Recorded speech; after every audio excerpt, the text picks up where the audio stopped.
All right, all right.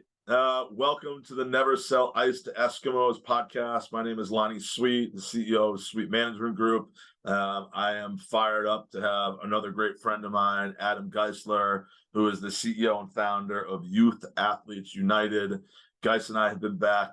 We go back again, probably 20 years, like a lot of these people that are on this podcast right now. But Geis has kind of always had a really interesting path. He's way smarter than I am. He's way smarter than a lot of people who've been on this podcast. He looks at the world very differently. He's not a classic sales guy. He's not really the guy that's been hawking athletes or been hawking sponsorships or like dialing for dollars. But at the end of the day, as a CEO of a business, and he's been the CEO of a couple really big businesses, he's selling every single day. So I'm going to let him do it a little bit more, but he was the president of Everlast for a really long time. He went on to work at Authentic Brands, which now is one of the largest intellectual property owners in the world of assets like Prince and Marilyn Monroe and Elvis Presley, and then went on to start Youth Athletes United, which started with soccer stars, and now you can see in his backdrop he's got amazing athletes and JumpBunch and TGA and the rookies. He's in the youth sports space.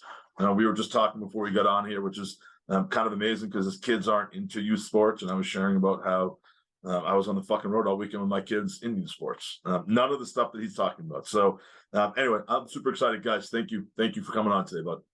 No, listen, I love it. And Lonnie, you and I go way back. And I mean, the great thing for me is, I know you talk about, all these connections that we have, but like you were LinkedIn before LinkedIn, like, and every single time you get to meet Lonnie in life, he listens to you and then he says, how can I help you?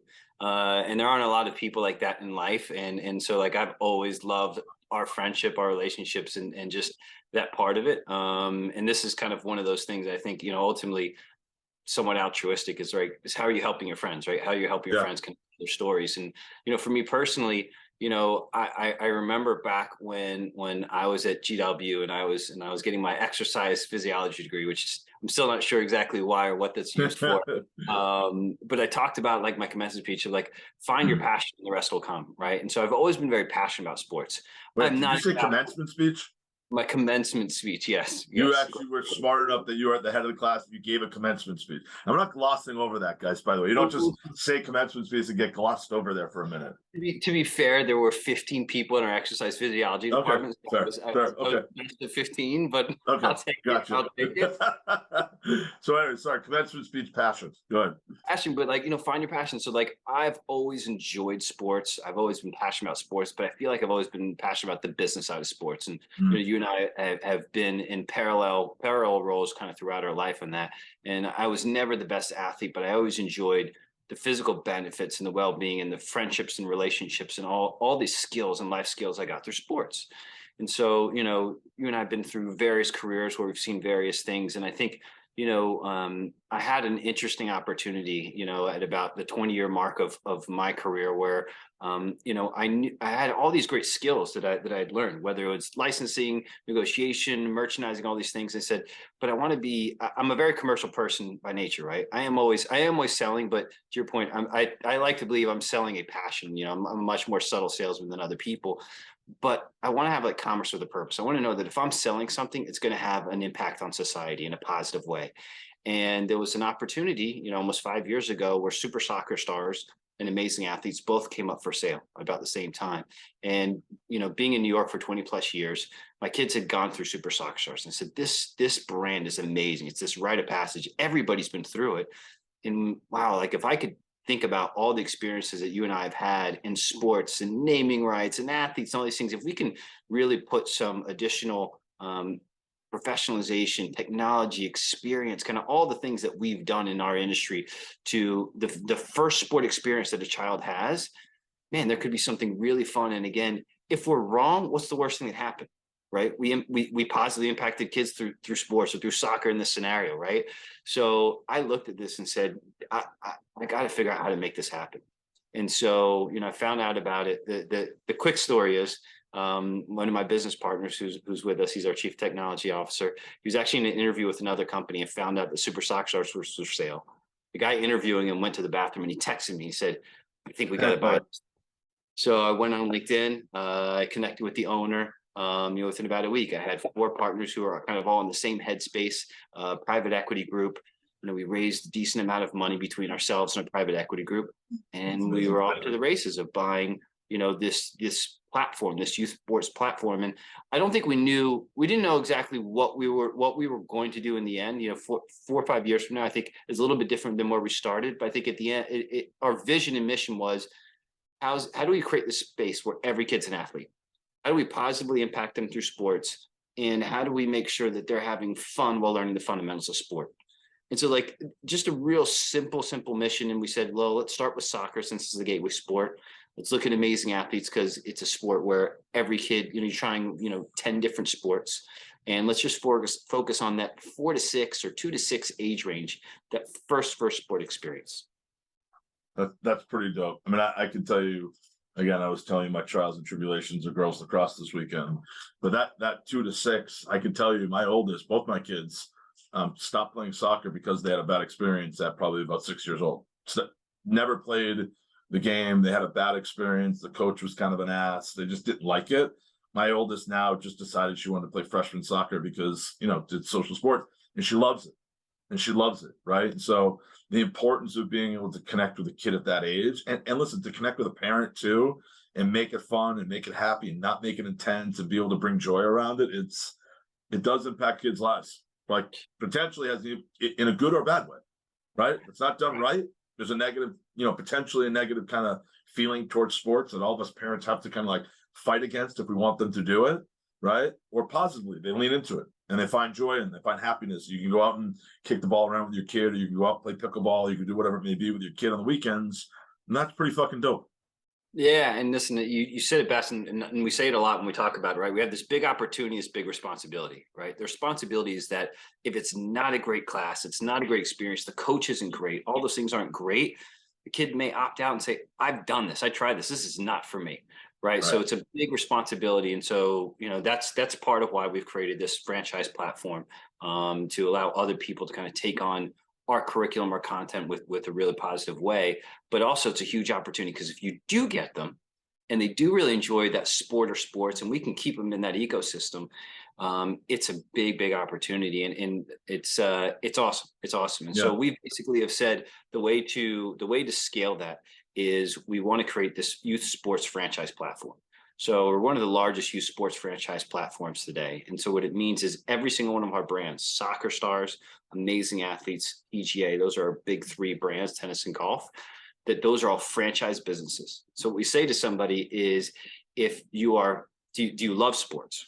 The answer usually is yes. Do you love positively impacting kids through sports? If you do, well, then we have a business that you can own and you can make really good money because we have really strong unit economics. And so you're finding a lot of people that are saying, either my kids are going through sports, or I'm an educator, enrichment, or I'm a business person who has kids, and I've seen this, and I want to be part of this opportunity. But we always start with, if you want to positively impact kids through sports, great. If you're in it just for the money, there's plenty of other things you can do. It's got to be that's kind of our first litmus, our first test. And then after that, we've got great opportunities for people to earn really good money. We've got really good economics. So I want to go back to the franchising thing in a second, because I find it to be a really interesting business. It's got kind of layers to my business, the culinary world, and I'm just intrigued by it. But I want because it is a sales podcast to start off with, right? Kind of sales-ish podcast, really a business podcast now. When you're going through and you're building a business, right? You did it at Everlast, right? And obviously you went to Mission and did some of it there, and you were at Authentic Brands, all of which have heavy salespeople, right? And whether that's going to Models or going to the sports stores. Models, for people that don't know, used to be this sporting goods store that existed. I'm not even sure if it exists anymore. But like when you start talking about training people and selling to people and selling an idea, right, and being able to not only have you, the CEO or the president, sell an idea, but to be able to empower other people and other people underneath you to sell an idea. What's that process like for you? Like as a CEO, right? How do you look at training your people or conveying a message that then inevitably, again, whether you're selling gloves or a punching bag or a heavy bag or an exercise, like what's that process for for you as a CEO? Yeah, no, it's a good question, because we've trained a lot of people, whether it's our franchisees or employees, on how to sell, especially this business. And everybody's always nervous because this business sells into preschools or elementary schools or parks and rec. And like, Right. question is, well, how do I sell into any of those things? And our first response is, well, think about what you're selling. We're selling a sport experience for kids. Every single person you need to, every single person you talk to needs it, right? So you're not really selling anything that people don't need. The only challenge you have is, do they have the space and the time for it, right? And then there's Right. a little bit of, are you meeting a price point that allows them to sell this program to their kids, right? But everybody has it. And so the difference between us and everybody else is we've got 20 plus years of experience doing it across our brand. So we've got authenticity. We know that we're coming in with a curriculum that everybody can stand behind. So if you can stand behind your product more than anything, what are you selling? The sales pitch is done, right? You're just now your biggest challenge is, how do I get in there, right? What's my angle? And so when you start talking about it in that way, it becomes a sports analogy, right? Like, where do I see my spot? Where do I see my opportunity to strike or get in there? And so it is out of everything that you and I have done in business, it's the easiest sale because everybody needs it, everybody wants it. And so you're closing 70-80% of the time. And if you're not, it's not because your product isn't good, it's just space isn't available. Great. So there's 30-40 other places you can go. Right. You have competition in the space? Like, again, you're at 70-80% closing rate. I'm assuming that there's other options, right? Maybe they're not as good, or they haven't really gotten to there, or it's a local group that's doing something, that's similar, that's not on a national level. How do you train them to kind of work through? I don't I'm a hard sales guy. Traditionally, I'm a hard sales guy. And I don't want to say you look for answers, right? Where you need to resolve something. Cause like, as I've gotten older, I really do believe that, like, if shit doesn't fit, it doesn't fit. Right. Right. But you're dealing with local people. I live in a small town in New Jersey. I'm sure there's 10 people that are local coaches that are really great coaches, and they really do care about the kids. Maybe they don't have the back office, maybe they don't have the brand. Like, how do you sell against that? So it's a really good point. So the first thing we'll start with is always the product, right? And so let's just use soccer as our best example. One of the things that we kind of pride ourselves in our curriculum, and amazing athletes as well, is always ages and stages in curriculum. So what does that mean? So if you're throwing a kid in a class, if it's a class with 3 to 5 year olds, it's not, you can't treat a 3-year-old the same as a 5-year-old in a soccer class. Size, skill level, aggressive manner. And so you're going to lose kids. So we always talk about, the first thing we do is we do ages and stages, which is really, really important. So we focus on our product as a point of differentiation. And then we really focus on our reputation management. We're coming in as a big company. We've got curriculum, we've got coaches, we've got marketing, we've got merchandising, all these things that make us feel that we should be as good, if not better, than any of our competition in that scenario.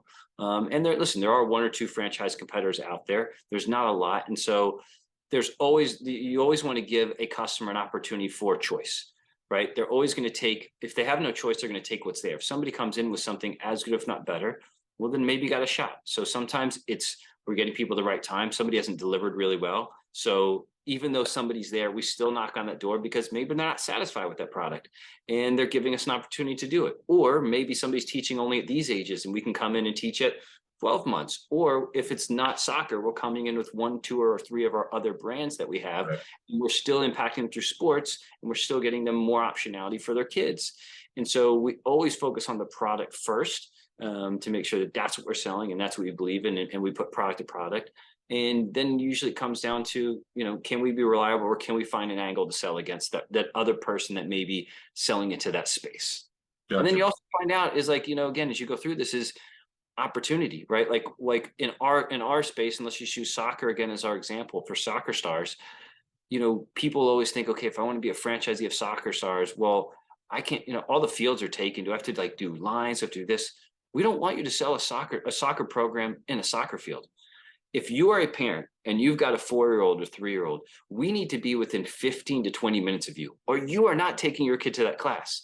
So it might be a patch of grass. It might be an HOA. It might be something that's not even a traditional field. We only need 1,000, 1,500 square feet to run a soccer class. So it's really about also thinking different of, if that opportunity is closed, well, maybe there's something that actually makes a heck of a lot more sense for the consumer, and we can be where the consumer is, and that can be just as successful. So it's just about constantly finding your angles and opportunities. You guys are taking retail locations too, right? I mean, if I saw that correctly, were you going into malls that were not fully serviced? Were you taking smaller spaces and building facilities inside? I just remember, I mean, again, I think malls are a dilapidated space. There's so many of them that are just empty right now with tons of, I think about them all the time about what you can do in there.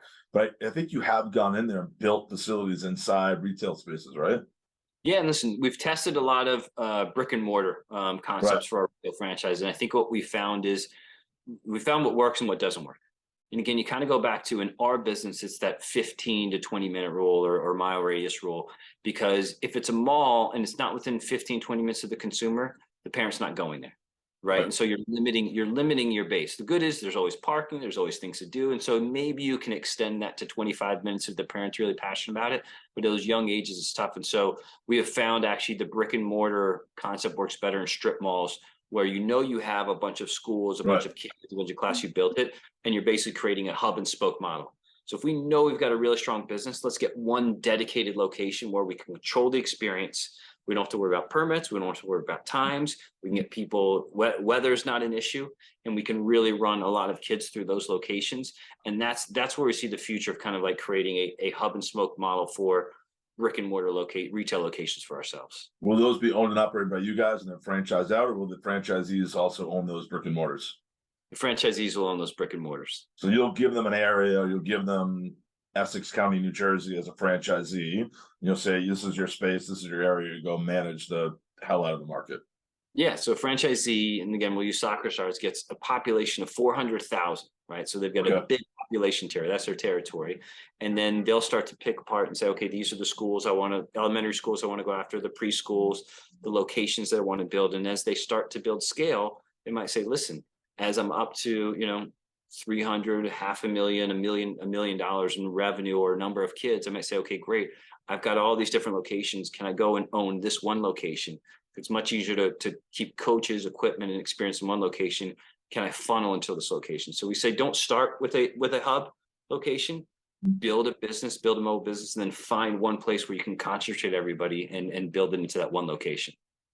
You find that when you're finding franchisees, right? Again, at the end of the day, a franchisee in this model has got to be a salesperson by like an outgoing personality, right? Somebody that's willing to kind of knock on a door, drive revenue, drive business, because that's what they're feeding their family and that's how they're making a living. Are you finding certain personality traits with people that are better at it than not?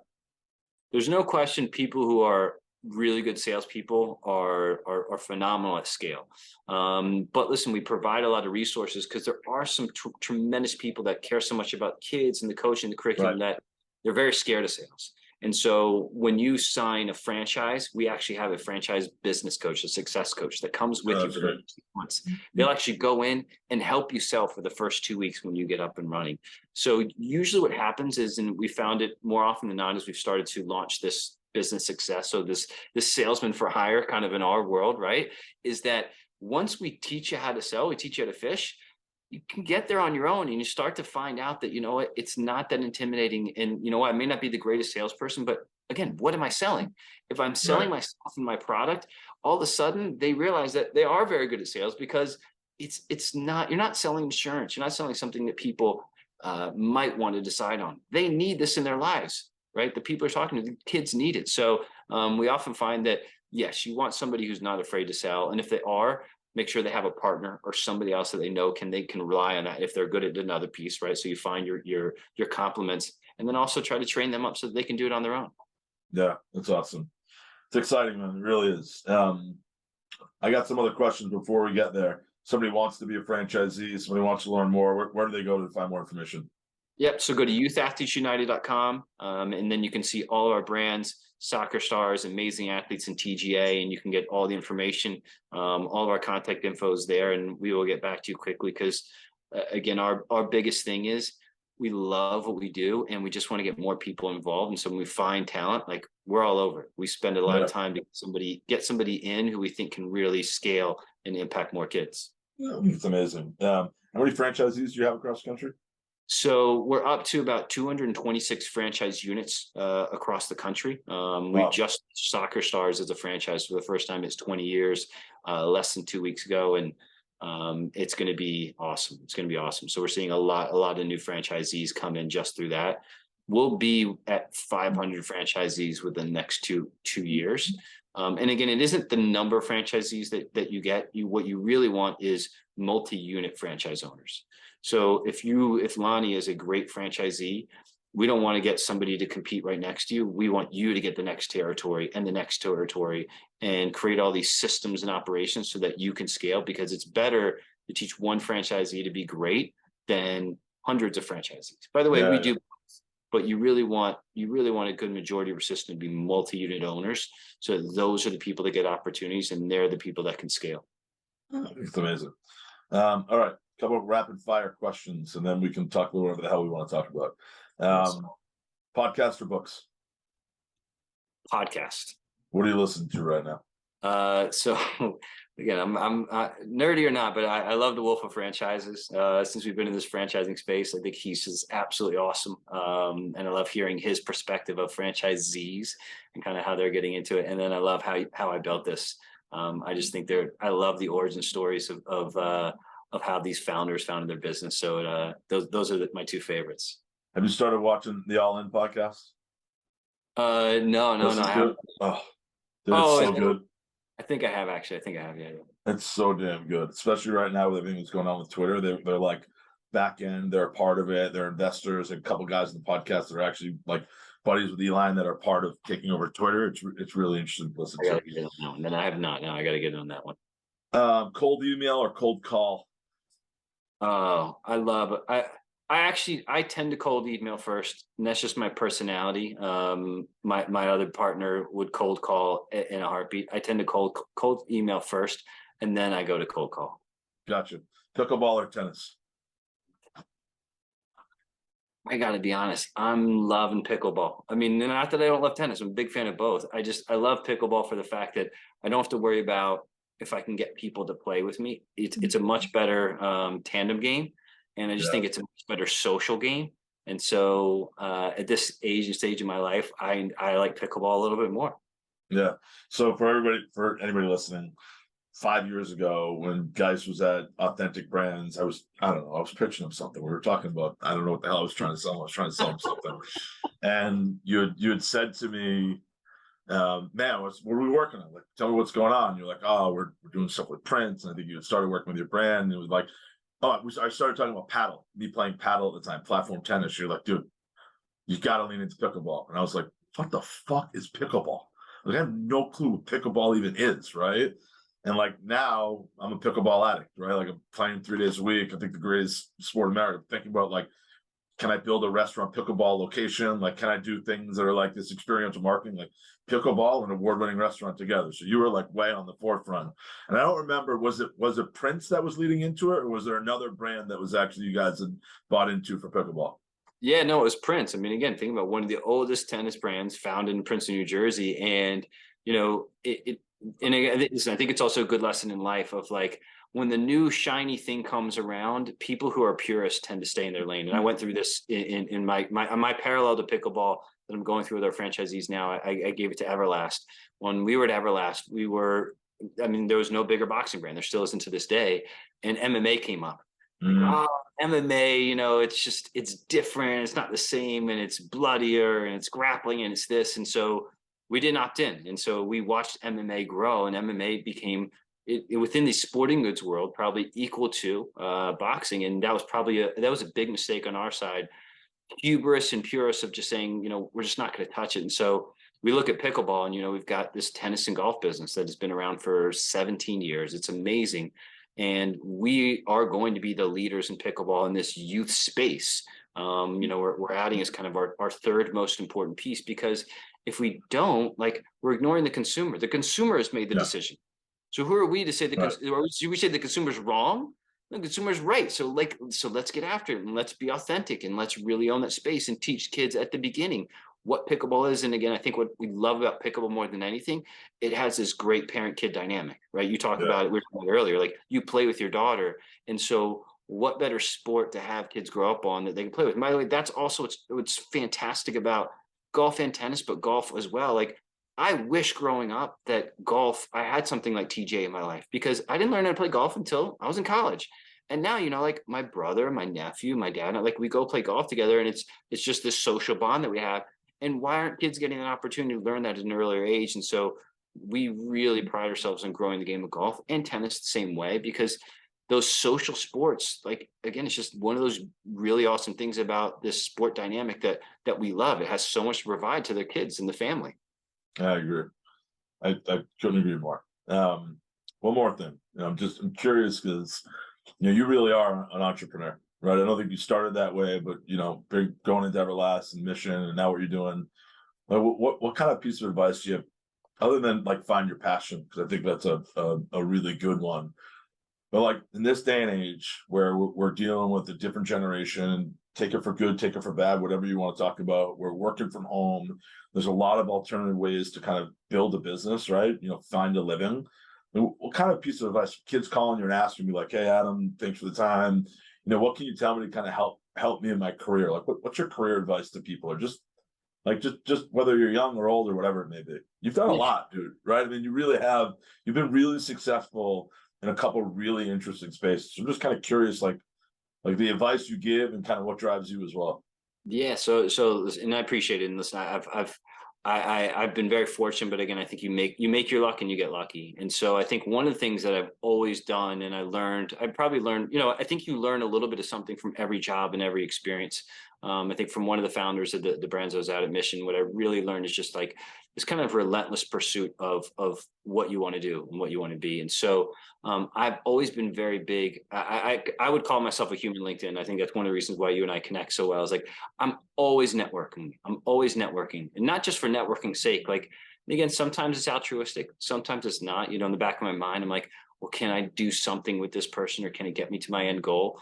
But my story of how I got to where I am now is, I was unhappy at Everlast after I'd been there for almost 8-9 years. And so one of my good mentors there, who's actually one of our board members now, I said, I just need to network, and I gotta have to figure my way through it. And so he introduced me to this person, Blake Gower, and he said, he's got like a similar personality to you. He just started in this private equity firm, and like you guys should meet. So that was 10 years ago that he and I met. And every year I made sure that like every year I'd go through a cycle, just kind of like I take, month, 2 months, and I'd network and I'd meet with Blake. And I'd always kind of pitch him ideas. I would say 90% of them weren't good ideas, but I had permission to kind of learn my way through it with him, right? And there is that expression of kind of fake it till you make it. I didn't always know what I was talking about, but I kind of could start to put pieces together, and kind of I could make my story, my pitch.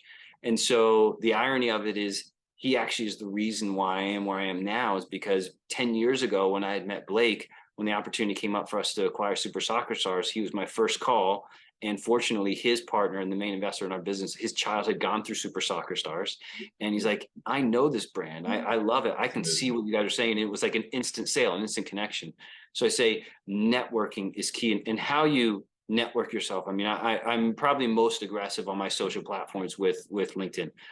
Instagram and Facebook, I tend to be more of a follower than a leader, but I feel very comfortable like putting myself out there in LinkedIn, because it's a business community. It's where I feel comfortable with the things that I'm doing and I'm saying, and not how I'm selling, but like I love what we're doing today, and so I want to get more people involved. And so I think that part of it is really big. And I think the second answer to your question is, I didn't go a traditional way. What I did realize about myself is that I can't, like you started something from zero. I can't do what you do.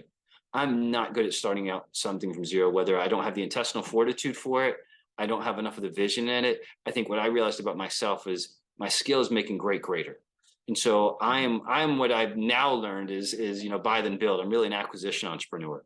I don't think I even really understood that. I don't think I understood that was my strength until I got to this part of my life. But that's really where I've been strongest. And I think back to my other experiences, I was very entrepreneurial in the businesses and roles I had. But I didn't start any of those things. I just helped grow and accelerate all those brands and businesses that I was at. And so I founded a platform, I found an idea, but it took 3 founders who were 10 times, riskier than I was in building their brands. The founder of Super Soccer Stars, the founder of Amazing Athletes, the founder of TGA. And I said, but I know if we put all those things together, we can create something great. And so that's another pathway to entrepreneurship that I don't think a lot of people think about, that has been really successful for me. And for those who can't start from zero, you can still be an entrepreneur. You got to work at it, and you got to be able to have the right things kind of come to place. But I made a lot of those things happen, and I have great partners around me who have made me very successful. So it's a really interesting point, right? To figure out what you're good at and lean into what you're good at, right? It is that comes with maturity, guys, right? Like I could tell you, I've evolved too as a salesperson and being able to grow, and it's hard to figure out your sales style. I started this podcast because I wanted to talk about that. I wanted to talk about people's sales styles, right? There are soft sellers and hard sellers. There are, they're just the way that people get to a yes or get to a no, be okay with it. It's a very different path, but that's like it for everybody, right? Yeah. We're not all the same type, and so I love that, man. I love the fact that you figured that out about yourself and been able to lean into it. I really do. I think it's amazing. I love this conversation, dude. I could do this for hours. I appreciate you. I appreciate your friendship. Before we go, I do think I want to just tell you something, because I don't know if I've thanked you. I mean, you talked about being a human LinkedIn network, and you said that I'm good at it, but you introduced me to a high school friend of yours named Kyle Phillips. Kyle has been a really great business partner of mine for the last 6 years. Through the pandemic, we've got an amazing restaurant called Mulberry Street at LaGuardia with Mark Forgione, with Kyle Phillips, and that whole kind of SSP world that we do a lot of work with. And I do think it's important, like, the reason why you felt comfortable introducing him to me, and I'm super grateful for it, is because we do this. And I think networking is one thing about finding a new contact and finding a new relationship. That's one way of networking that's really, really important. The really important part is being able to bring relationships and maintain and sustain relationships, right? Like, we don't see each other a lot, right? But the reality is, I know if you called me, I'd drop things, be like, what can I do to help you? And I know you would do the same thing. And the reason why it's that way, though, is because we've stayed in touch with each other. Like, we didn't work. We worked together at the same company technically, but like, we just became friends. And I think for young kids, for me, like, if I give pieces of advice, it is about maintaining relationships, not for a reason of business, but just for the sake of saying, like, how's life, dude? What's up? How's your family? Just want to say hello, to stay on top of people, so when the moment does arise and you can make an introduction, you're there to make it. And so I'm grateful for you. I'm grateful for your friendship. That partnership has been great with Kyle. He's amazing.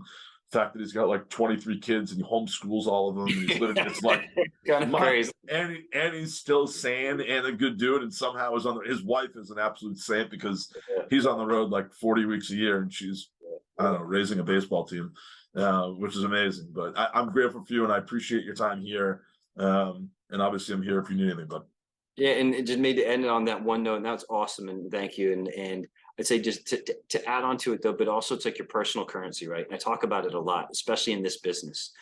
People, we're acquiring businesses from new founders, and we're getting in new franchisees, and so it's not that you can always do the wrong thing or right thing. You have that choice, but we use the guidepost of we have to have our personal currency, and we have to have this reputation management, because we want the next person to trust us. And so, we put ourselves in a business that allows us to make that decision. We've made that decision for ourselves, but that personal currency, you wouldn't pick up the call if I wasn't a person that you didn't want to talk to, right? And I wasn't good to you, and you weren't good to me. So I think it's not just in networking, but I just think in life, focus on your personal currency, it pays off. And I think about that, and whenever I have an opportunity to make a decision, and if I try not to be short-sighted about it. I try not to be economic about it. I try to say, what is the right thing to do, and live by that code. And I think that's really, really important. Yeah, I love that. Personal currency is awesome. I love that. Anyway, dude, guys, I appreciate you. Thank you. Go follow, Youth Athletes United. Go be a franchisee. Go put your kids in the Soccer Stars. Tell them I'm Geisler. It'll get you probably nothing, but at least you could say it. Love it. Thank you, bud. Take care.